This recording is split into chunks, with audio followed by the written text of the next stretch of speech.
حضرت علی رضی اللہ تعالی عنہ کے پاس ایک شخص حاضر ہوتے ہیں اور عرض کرتے ہیں، اے علی المرتضیٰ شیر خدا، اگر یہ غربت،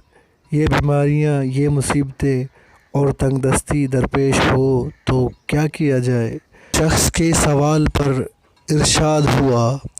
اے بندہ خدا، اگر تو اپنی ان مصیبتوں کو ختم کرنا چاہتا ہے تو شعبان کے آخری عشرہ میں روزے رکھا کر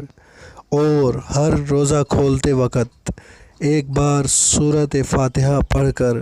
اللہ کے سامنے ہاتھ اٹھا کر وہ دعا مانگ جو تجھے چاہیے ہو، اور یقین رکھو کہ اللہ پاک کا اپنے فرشتوں سے وعدہ ہے، جو شخص شعبان کے روزے رکھے گا اور افطار کے وقت اپنے لیے جو دعا مانگے گا اسے بے حساب عطا کیا جائے گا۔